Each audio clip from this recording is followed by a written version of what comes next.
அப்புறம் pre diabetic வந்துட்டு நாங்க டயபெட்டிக் வரணும்னு பார்த்து கொண்டு இருந்தா அதுக்கிடையில ஹார்ட் அட்டாக்கள் வந்துடும். என்ன கேட்டீங்கன்னா, இந்த ரெட் மீட்லையும் விட எங்கட கார்போஹைட்ரேட் தான் இது நஞ்சு பொருள் ஹார்ட் அட்டாக் வர்றது. அது கன பேருக்கு தெரியாது. நார்மலா உணவு பதார்த்தங்கள் எடுத்தீங்கன்னா கொலஸ்ட்ரால் வந்து தாவர பேஸ்ட் உணவுகள்ல இல்லை. ஸோ கொலஸ்ட்ரால் உங்களுக்கு இருக்கிறது வந்து அனிமல் பேஸ்ட் புரோட்டீன்லாம் இருக்கு. இறைச்சி, மீன், முட்டை போன்ற பதார்த்தங்கள் தான் கொலஸ்ட்ரால் நீங்கள் வர்றது. இந்த கார்போஹைட்ரேட் வடிவா விளங்க வேணும். கூடுதலா கார்போஹைட்ரேட் சாப்பிட்டா அது கொழுப்பாக மாறுது. அது வடிவா எல்லாருக்கும் தெரியும். நீங்க நினைக்க அதை கொழுப்பு சாப்பிட்டு தான் வர்றது. கார்போஹைட்ரேட்டை கூட சாப்பிட்டு இன்சுலின் அனுப்ப இயலுமான அனுப்பு பார்க்கும் குளுக்கோஸை அனுப்ப இயலாத எல்லாம் லிவர்ல அது ட்ரைகிளிசரைட் ஒரு கொழுப்பாக மாற்றும். ஆகவே கார்போஹைட்ரேட் தான் நஞ்சு பதார்த்தம் ஒழிய ரெட் மீட் நாங்க எங்களுக்கு சவுத் ஈஸ்ட் ஏசியன்ஸுக்கு ஒரு பெரிய பாரதூரமான பிரச்சனை அல்ல. நேர்கள் இணைந்திருப்பது வையகம் தழுவிய வானொலி தோழன் தாயகம் தமிழ் ஒலிபரப்பு சேவையும் யாழ் பல்கலைக்கழக மருத்துவர்களும் வழங்கும் ஆரோக்கிய வாழ்வு நிகழ்ச்சி. இன்று இந்திய உபகண்ட மக்களுக்கு இருதய நோய்கள் அதிக அளவில் ஏற்படுவதற்கான காரணங்கள் என்பதை பற்றி பேசிக் கொண்டிருக்கிறோம். அடிப்படை காரணங்களை மருத்துவர்கள் பேசியிருக்கிறார்கள். அதை தடுப்பதற்கான வழிகளை சொல்வதற்கு முன்னர் நாங்கள் ஆங்கிலத்தில் சொல்வதை போல prevention is better then cure என்று சொல்வார்கள். தடுப்பது நிவாரணம் தேடுவதை விட சிறந்தது என்ற அந்த கருத்து இருக்கிறது என்பதையும் சொல்லிக்கொண்டே இணைந்திருக்கும் நேர்களுக்கும் நன்றியை சொல்லி இந்த நிகழ்ச்சியை மற்றவர்களுக்கும் நீங்கள் பகிர்ந்து கொள்ள வேண்டும் என்று கேட்டுக்கொள்கிறோம். மேலும் ஒரு அரை மணி நேரத்துக்கு மேல் இந்த நிகழ்ச்சி இருக்கிறது. ஆகவே கேள்விகளை நீங்கள் ஒரு 15 நிமிடத்துக்கு பின்னர் கொண்டு வருவது சிறப்பு என்பதையும் சொல்லிக்கொண்டே, நீங்கள் இந்த தீர்வுக்கு போவதற்கு முன்னர் மருத்துவர்களே, இந்த எப்படி இந்த நோய் வருவது என்பதை விட எப்படி உடலியல் ரீதியாக இந்த நோய் வருகிறது என்பதை சொல்லியிருந்தோம். அதற்கான காரணிகளையும் நாங்கள் சரியாக சொன்னோமோ என்பது எனக்கு சரியான தெளிவில்லை. எப்படி வருகிறது என்பதில் உடலில் படிவுகள் ஏற்படலாம், அல்லது இப்படியான இந்த கொலஸ்ட்ரால் மட்டங்களோ அல்லது இந்த படிவுகளோ என்பதை பற்றி சொன்னோம். அது எப்படி உருவாகிறது என்று சொல்லுகிற போது பொதுவாக சொல்வார்கள் இந்த ரெட் மீட் சாப்பிடுவதால் உருவாகிறது என்ற ஒரு கருத்து இருக்கிறது. எங்கள் மக்களுக்கு, அதாவது நீங்கள் சொன்ன சவுத் ஏசியன்ஸ், இந்திய உபகண்ட தென்னாசிய மக்களுக்கு இது எப்படி வருகிறது என்று சொல்லுகிற போது நாங்கள் நிறைய தேங்காய் சாப்பிடுகிறோம் என்றும் ஒரு குற்றம் சொல்லப்படும். பின்னர் இதயம் நல்லெண்ணெய் என்று, இதயத்துக்கு இந்த நல்லெண்ணெயிலும் சிறந்த நல்லெண்ணெய், இதயத்துக்கு உகந்த நல்லெண்ணெய் என்றும் சொல்வார்கள். இந்த மாதிரியான உணவுப் பொருட்கள் என்று பார்க்கிற போது இந்த விதமான உணவுப் பொருட்கள் இதை ஊக்குவிக்கும் என்பதில் ஒரு சின்ன தெளிவு இருந்தாலும் கூட, அது தடுப்பதற்கான ஒரு வழியில் ஒன்றாக இருந்தாலும், அந்த உணவுப் பொருட்களை பற்றிய ஒரு சின்ன உரையாடல், குறிப்பாக ரெட் மீட், லேம் ஒவ்வொரு நாளும் சாப்பிடக்கூடாது, கிழமைக்கு ஒரு 300 கிராமுக்கு மேல் சாப்பிடக்கூடாது, குறிப்பாக ஆண்கள், உடற்பயிற்சி செய்யாத ஆண்கள் என்றெல்லாம் சொல்வார்கள். இவற்றுடன் அண்மையில் எங்கள் இந்த குறிப்பாக அண்மையில் வந்த இளம் தமிழர்கள் ஒரு விதமான ஒரு இதய நோயினால் பாதிக்கப்பட்டார்கள். அதை ஸ்கீமிக் ஹார்ட் டிசீஸ் என்று சொல்லுகிற போது எல்லோரும் அது என்ன ஸ்கீமிக் ஹார்ட் டிசீஸ் என்ற கேள்வியை கேட்டிருக்கிறார்கள். அதையும் ஒரு முறை நீங்கள் விளங்கப்படுத்தினால் நல்லது. ஆகவே ஸ்கீமிக் ஹார்ட் டிசீஸ் என்பதை ஒரு முறை சொல்லிவிட்டு இந்த உணவு பழக்கங்கள் அல்லது அதை உருவாக்குற காரணிகளை பற்றி சொல்லலாம் என்றால், உங்கள் அந்த ஓட்டத்தில் அது இது பொருத்தமான நேரமாக இருந்தால் அதை பற்றியும் பேசிவிட்டு தடுப்பது எப்படி என்று போகலாம் என்றது எனது கருத்து. சொல்லுங்கள். இப்ப இஸ்கீமிக் ஹார்ட் டிசீஸ் என்னன்னு சொல்றேன்டா, இஸ்கீமியாண்டா ரத்தம் ஹார்ட்டுக்கு போற அளவு குறைகிறது, அதுதான் இஸ்கீமியான்றது. அப்ப இஸ்கீமிக் ஹார்ட் டிசீஸ் குருதி குழாயல், இதயத்துல குருதி குழாயல்ல கொலஸ்ட்ரால் படிமானம் வந்து அதுக்கு போற பிளட் சப்ளை குறைகிறதால ஒரு பெயின் வரும், அது அஞ்சைனான்னு சொல்லுவோம். ஆனா இந்த குருதி குழாயல்ல வர்ற அந்த படிமானம் உடைகிறதால வர்றதுதான் ஹார்ட் அட்டாக்ன்றது. அப்ப இது இஸ்கீமியாண்டா குருதிக்கு ஒரு அங்கத்துக்கு ரத்தம் குறைவாக போறத சொல்றது. அப்ப இதுக்கு பிரதான காரணம் குருதி சம்பந்தம், குருதி ஓட்டம் சம்பந்தம் இருக்கிற விட இதை இஸ்கீமிக் ஹார்ட் டிசீஸ் சொல்றது. அது முதலாவது. ரெண்டாவது கேள்வி, இதுல ஒரு பெரிய, அது கோதாசன் எப்படி பாக்குறாரு தெரியாது, நான் கோதாசன் டைம் அந்த ஒப்பீனியன் கேட்கிறேன். என்ன கேட்டீங்கன்னா, இந்த ரெட் மீட்லையும் விட எங்கட கார்போஹைட்ரேட் தான் இது நஞ்சு பொருள் ஹார்ட் அட்டாக் வர்றது. அது கன பேருக்கு தெரியாது. வெஜிடேரியன் எல்லாரும் வந்து கேப்பினா நாங்க ஒன்றும் சாப்பிடுறோம் இல்ல, எங்களுக்கு ஹார்ட் அட்டாக். அப்ப ரெட் மீட்டால ஹார்ட் அட்டாக் வரும்ன்றதை நான் நம்புறது இல்லை. அதாவது ரெட் மீட் வந்து புரதம், நாங்க புரதம் சாப்பிடுறது பொதுவா குறைவு. ஒரு ஆள் ஒரு 60 கிராம் புரதம் சாப்பிடுவோம். நாங்க சோறு, இடியப்பம், புட்டு, சம்பல், கத்தரிக்காய் அதுன்னு ஒரு கொஞ்சம் அதுகளை மறக்கிறது சேர்த்து அப்ப நாங்க ஒரு 30 புரதம் எடுக்கிறோமோ தெரியாது. புரதம் எங்கட மசில்ஸுக்கு தேவை, எங்கட பொடிய உருவாக்குறதுக்கு தேவை. மசில் எவ்வளவு கூடுதலோ அவ்வளவுக்கு இந்த குளுக்கோஸ் ஒரு எங்கட எங்கட நாங்க சாப்பிடுற சாப்பாட்டுல 70% குளுக்கோஸ் மசில்ஸ் பாவிக்கிறது.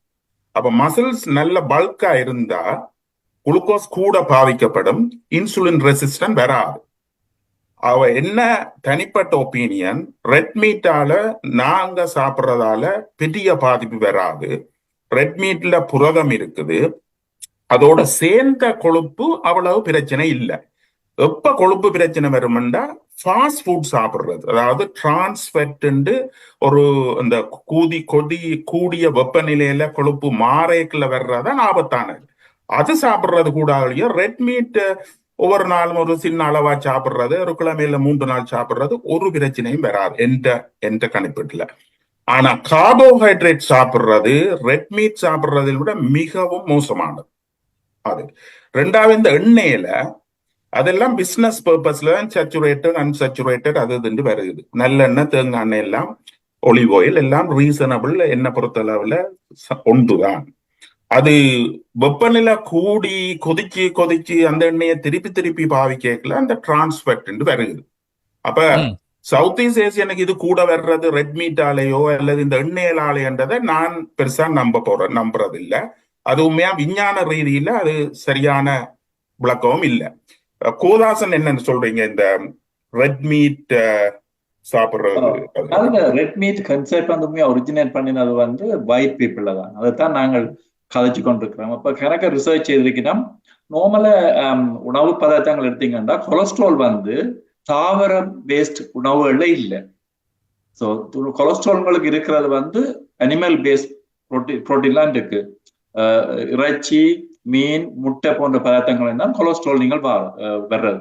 ஆனா நாங்கள் முதல்ல சொல்றோம் 80% கொலஸ்ட்ரால் இது லிவர்ல இருந்து ப்ரொடியூஸ் பண்ணப்படுறது, கொலஸ்ட்ரால் ப்ரொடியூஸ் பண்ணப்படுறது. மாதிரி சிறியரன் சொன்ன மாதிரி எங்களுக்கு இப்ப இலங்கை இந்தியன் ஆக்களுக்கான மிகப்பெரிய பிரச்சனை கார்போஹைட்ரேட் இன்டேக் தான். நீங்கள் புரதம் நாங்கள் என்ன சொல்றோம்டா, இப்ப எங்களுக்கு ஒரு ஃபார்மர் வார ஒவ்வொரு நாளும் ரொம்ப ஸ்டேக் சாப்பிடுறோம். அவருக்கு லெவல் ஸ்டேக், பெரிய ஸ்டேக், ஆடு அல்லது பீஃப், லேம்ப், கோட் இறைச்சியை கணக்க சாப்பிடுறாரு. அவர் அதான் மெயின் இன்டேக். 70% இறைச்சியை சாப்பிடுறாருண்டா.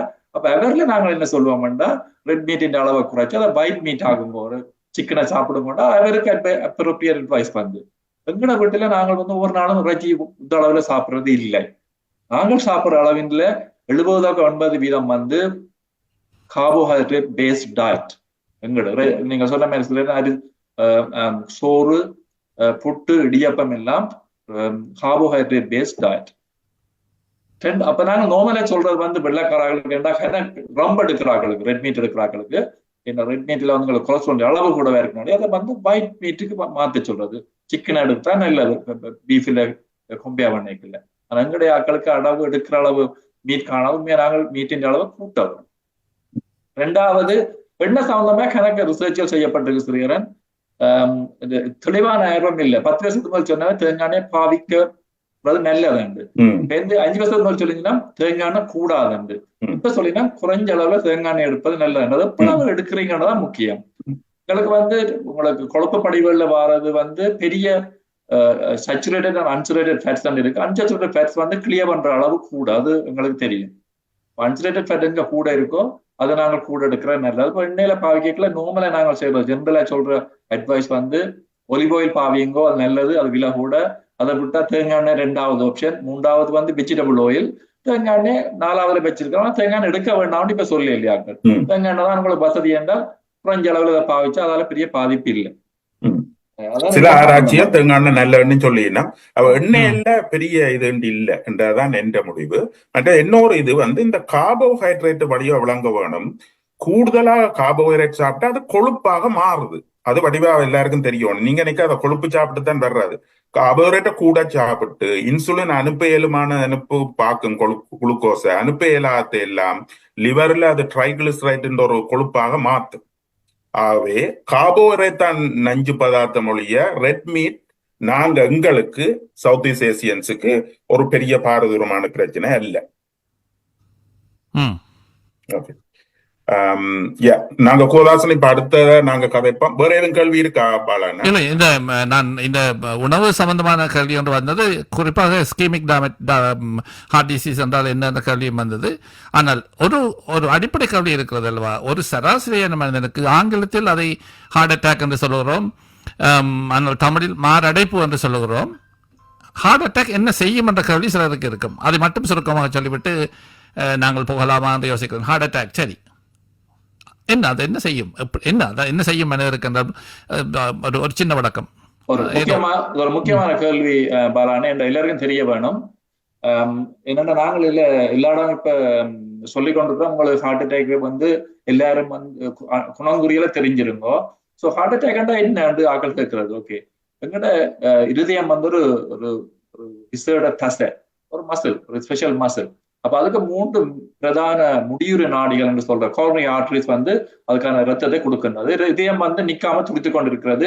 ஒரு நாளைக்கு 1,00,000 தரம் இந்த இதயம் வேலை செய்யறது. அப்ப அதுக்கான பிளட் சப்ளை போகுது. 20% டோட்டல் பிளட் சப்ளை வந்து உங்களுக்கு ஹார்ட்டுக்கு தான் போகுது. அப்ப இந்த முடியுறு நாடிகள்ல வந்து சில கொழுப்பு பதார்த்தங்கள் படிவடைஞ்சு, இந்த நாங்கள் இப்ப கதைச்ச காரணிகளால சிறு கொழுப்பு படிவுகள் படிவடைஞ்சு, அது கொழுப்பு படிவு விரிவடைந்து கணக்கப்படைந்து அந்த ரத்த ஓட்டத்தின் அளவை குறைக்கும் பொழுதுதான் உங்களுக்கு நெஞ்சு நோய் வரும். எப்ப நெஞ்சு நோய் வரும், எப்ப அதை நாங்கள் சீரியஸா எடுக்கணும்னா உங்களுக்கு சொல்லணும்டா, நீங்கள் ஒரு எக்ஸசைஸ் செய்ய, நீங்கள் நடந்து போறீங்க அல்லது மலையில ஏறுறீங்க அல்லது ட்ரெட்மில்ல நடக்கிறீங்க, அப்ப உங்களுக்கு நெஞ்சு நோய் வருது. இந்த நெஞ்சு நோய் வந்து ஒரு ப்ரெஷர் மாதிரி இருக்கும். சிலாக்களுக்கு இந்த கீழ்த்தாடையை நோக்கி பெறாவும் அல்லது இடக்கையில நோய் வரும். அந்த நேரம் மூச்செடுக்க கஷ்டமா இருக்கும், வியர்க்கும். உங்களுக்கு ஏழாம இருக்குன்னா உங்களுக்கு அது ஒரு சீரியஸா எடுத்துக்கொள்ளும் போது நீங்கள் உடனே செய்ய வேண்டியது ஆம்புலன்ஸை கால் பண்ணா அல்லது எமர்ஜென்சி டிபார்ட்மெண்ட்டுக்கு போகணும். இந்த சிலாக்களுக்கு வந்து இந்த நெஞ்சினோ எக்ஸசைஸோட வராது. டிவி பார்த்து கொண்டிருப்பார், சடுதியா ஒரு நெஞ்சினோ வந்துட்டுது, அவருக்கு நோ வந்து சரியா இருக்குது, ஏழாம இருக்குது, மூச்செடுக்க கஷ்டமா இருக்குது, மயக்கம் மாதிரி வருது. இதுதான் ஒரு மாரடைப்புக்கான ஒரு அறிகுறி.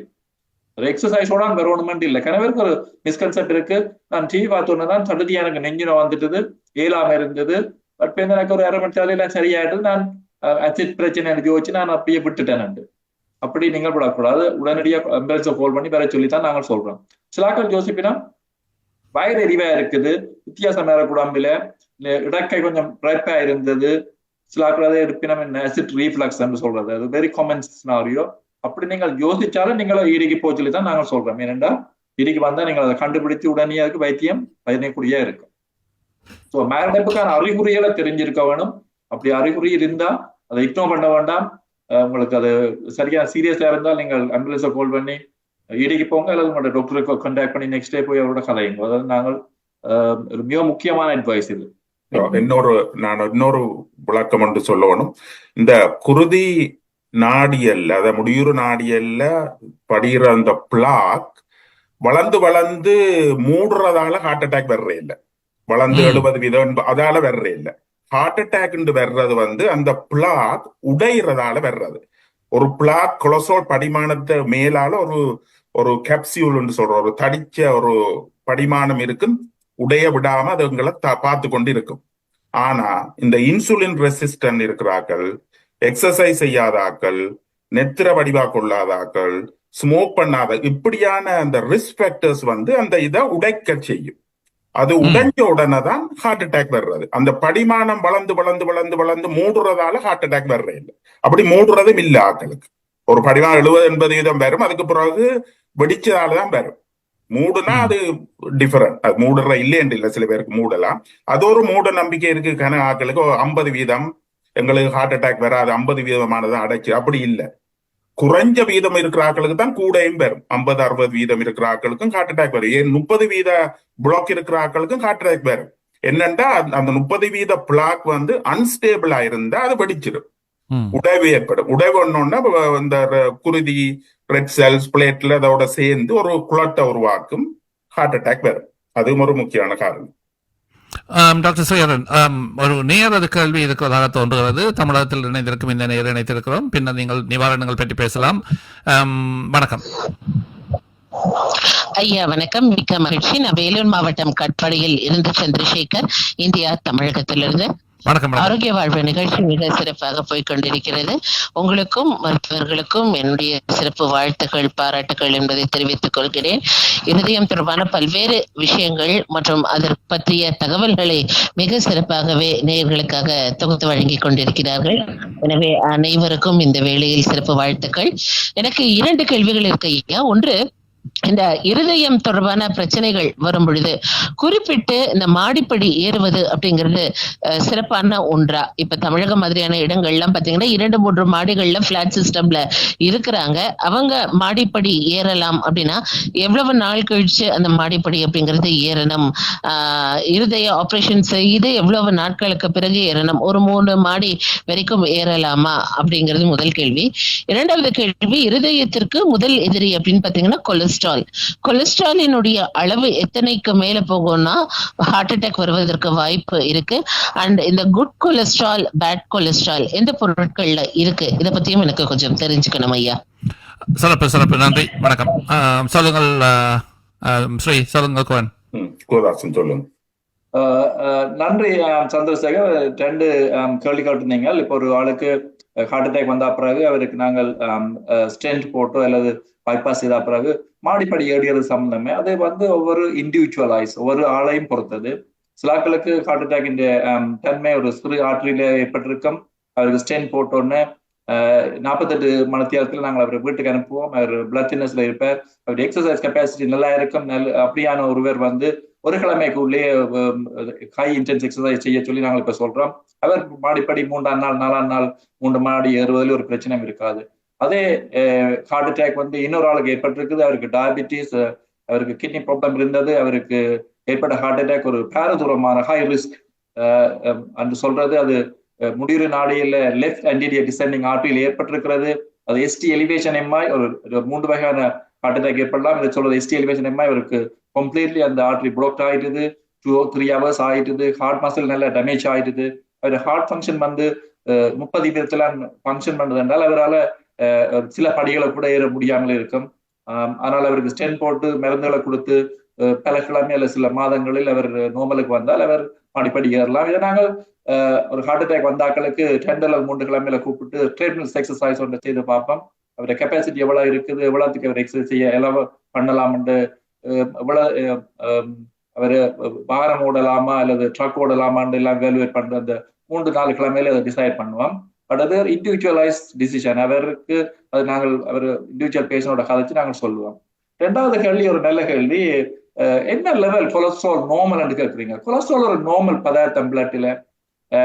சில பேருக்கு அதில் ஒரு பிரச்சனை பெறுவதில்லை, பல பேருக்கு அதில் பிரச்சனை வருகிறது. ஒரு கொலஸ்ட்ராலின் அளவை நாங்கள் மெஷர் பண்றது மில்லிமோல்ஸ் per லிட்டர்ல.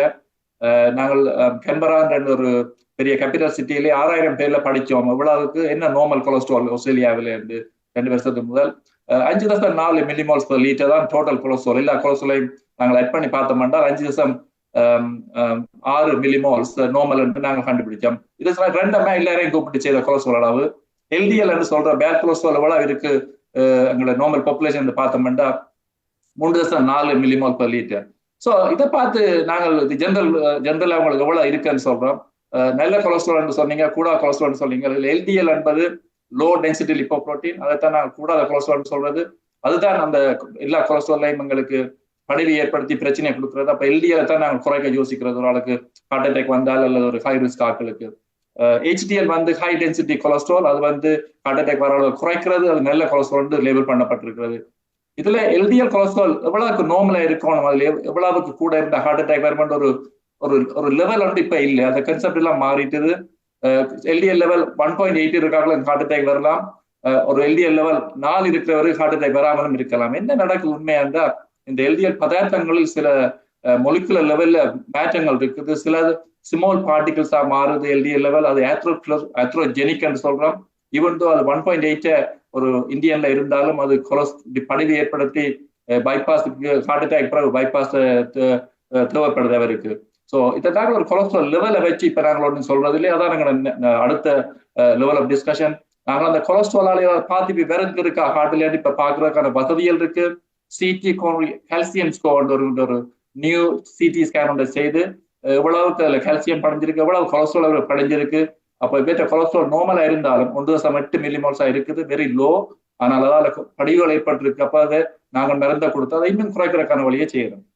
So normal cholesterol level எவ்வளவு, இந்த எல்டிஎல் லெவல் நார்மலா எவ்வளவு இருக்கு, அந்த கன்செப்ட் வந்து இப்ப சேஞ்ச் பண்ணிட்டு அது இப்ப இண்டிவிஜுவலைஸ். இப்ப நான் உங்களை பார்த்து உங்களுக்கு எவ்வளவு எல்டிஎல் இருக்கு, உங்களோட சிடி கால்சியம் ஸ்கோர் எவ்வளவு, உங்களுக்கு வேற ஏதாவது படிவுகள் இருக்கா, உதாரணமாக தலைக்கு செல்லும் குருதி குழாய் கரோடிட் ஆர்டரியில் படிவு இருக்கா, அல்லது காலுக்கு செய்யற குழாயில் ஏதாவது படிவு இருக்கான்னு பாக்குறதுக்கான வசதிகள் வந்துட்டு லிப்பிட் ஸ்கேன் செய்ய முடியும். எவ்வளவு லிப்பிட் உங்களை உடல்ல படிஞ்சிருக்கான்னு இப்ப சொல்ல முடியும். அது இப்ப ரிசர்ச் லெவல்ல இருக்கு, அதை முன்னேறி கொண்டு வருது.